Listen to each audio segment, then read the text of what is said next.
마태복음 제21장. 다른 한 비유를 들으라. 한 집 주인이 포도원을 만들어 산 울타리로 두르고 거기에 집자는 틀을 만들고 망대를 짓고 농부들에게 세로 주고 타국에 갔더니 열매 거둘 때가 가까움에 그 열매를 받으려고 자기 종들을 농부들에게 보내니 농부들이 종들을 잡아 하나는 심히 때리고 하나는 죽이고 하나는 돌로 쳤거늘 다시 다른 종들을 처음보다 많이 보내니 그들에게도 그렇게 하였는지라. 후에 자기 아들을 보내며 이르되 그들이 내 아들은 존대하리라 하였더니 농부들이 그 아들을 보고 서로 말하되 이는 상속자니 자 죽이고 그의 유산을 차지하자 하고 이에 잡아 포도원 밖에 내쫓아 죽였느니라. 그러면 포도원 주인이 올 때 그 농부들을 어떻게 하겠느냐? 그 악한 자들을 진멸하고 포도원은 제때 열매를 바칠 만한 다른 농부들에게 새로 줄지니이다. 너희가 성경에 건축자들이 버린 돌이 모퉁이의 머릿돌이 되었나니 이것은 주로 말미암아 된 것이요 우리 눈에 기이하도다 함을 읽어본 일이 없느냐? 그러므로 내가 너희에게 이르노니 하나님의 나라를 너희는 빼앗기고 그 나라의 열매 맺는 백성이 받으리라. 이 돌 위에 떨어지는 자는 깨지겠고 이 돌이 사람 위에 떨어지면 그를 가루로 만들어 흩으리라. 대제사장들과 바리새인들이 예수의 비유를 듣고 자기들을 가리켜 말씀하심인 줄을 알고 잡고자 하나 무리를 무서워하니 이는 그들이 예수를 선지자로 알미었더라.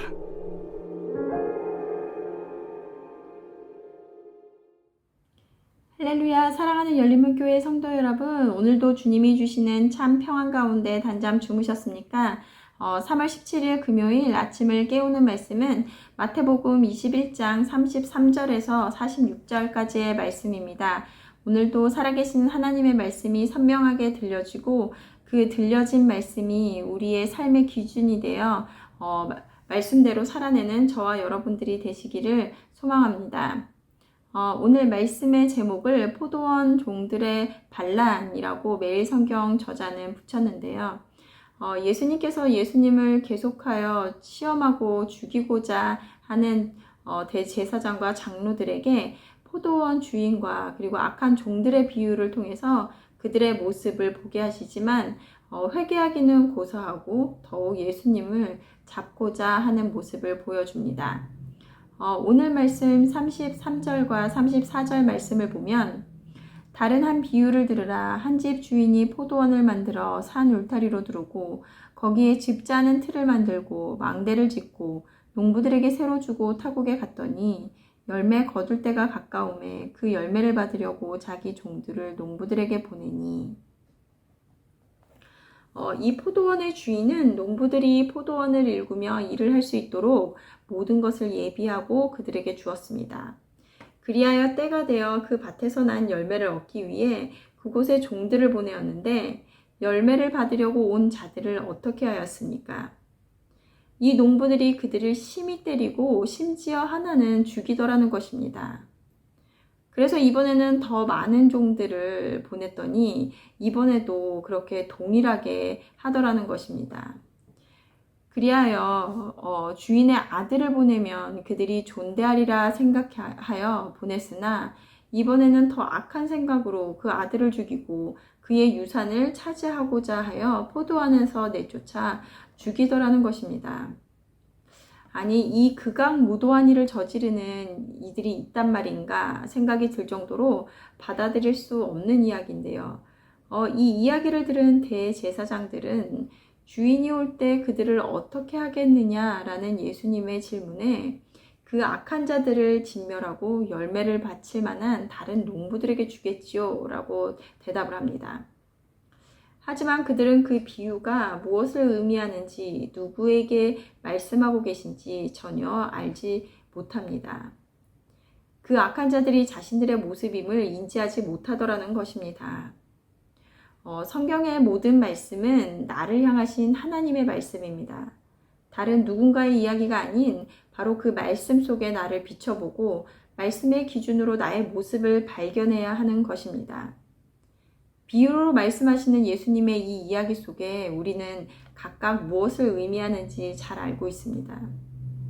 하지만 대제사장과 장로들이 그것이 자신들의 이야기인지 몰랐던 것처럼 나에게 적용되어야 하는 말씀임에도 불구하고 그것이 단순히 그때 당시에 대제사장들에게 적용되는 말씀, 아니면 내 주위의 누군가에게 적용되는 말씀으로 적용하고 끝내버린다면 오늘 여기에서 말씀하는 열매를 받으려고 찾아온 종들에게 우리는 내어줄 열매가 없을 것입니다. 수요일 아침을 깨우는 말씀에서 보았던 것처럼 예수님께서 열매 맺지 못한 무화과 나무를 마르게 하신 것과 같이 입만 무성하여 겉으로만 신앙 있는 자인 것 같으나 자신의 의의가 가득한 자들에게는 무화과 나무 같은 신세가 된다라는 것입니다. 이사야에서 말씀처럼 듣기는 들어도 깨닫지 못하고 보기는 보아도 알지 못하는 백성이 혹시 나는 아닌지 돌아보아야 할 것입니다. 이렇게 깨닫지 못하는 자들에게 예수님께서는 직접적으로 그 비유의 의미가 무엇인지 알려주십니다. 그 잔인하고 악한 자들이 자신들을 향한 말씀임을 알자 그들의 반응은 어떠합니까?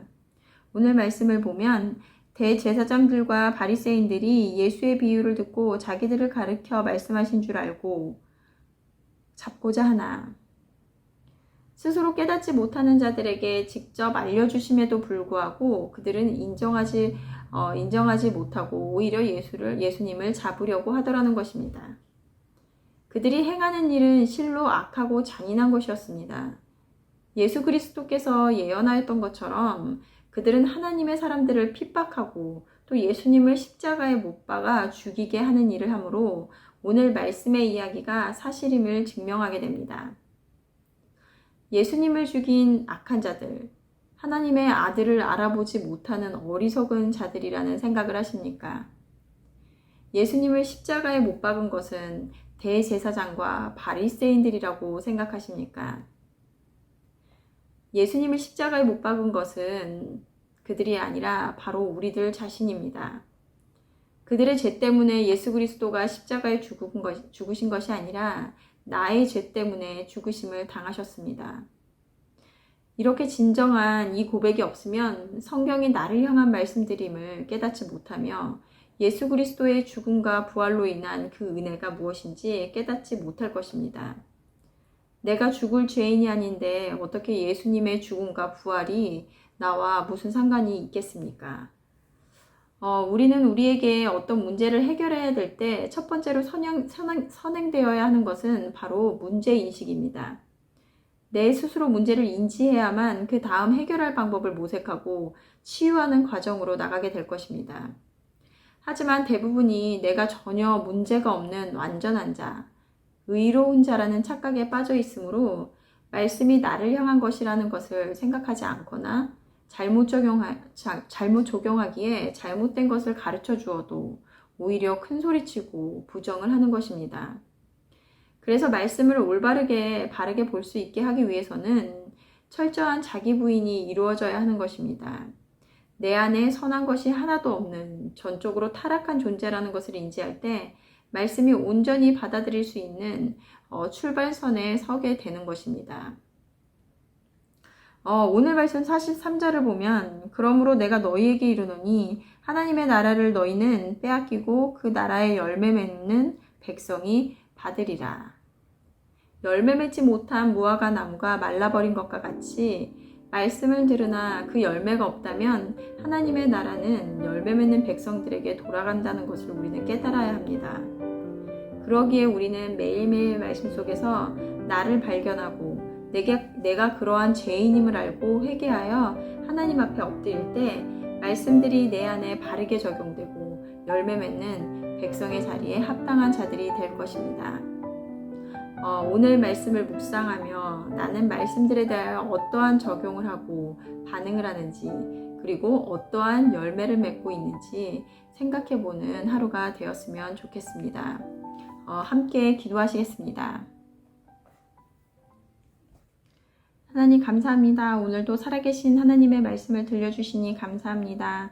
오늘 말씀에서처럼 예수님께서 대제사장과 바리새인들에게 하나님의 말씀을 들려주심에도 불구하고 그것이 자신들을 향한 말씀임을 깨닫지 못하였던 것처럼 우리들 또한 그러한 자리에 있지는 않은지 되돌아봅니다. 이 시간 가운데 고백하는 것은 정말 하나님께서 저희들에게 깨닫게 하여 주시지 않으면 저희들은 정말 온전히 하나님의 말씀을 받아낼 수 없음을 고백합니다. 철저하게 낮아지고 자기 부인을 하게 하시고 지혜를 더하여 주셔서 정말 하나님의 말씀이 나를 향한 말씀임을 깨달아 바르게 적용하는 우리들이 될 수 있도록 인도하여 주시옵소서. 감사드리며 예수님의 이름으로 기도드렸습니다. 아멘. 내일은 토요 새벽 예배가 있는 날입니다. 말씀과 기도의 자리로 나와 하루를 시작하는 저와 여러분들이 되셨으면 좋겠습니다.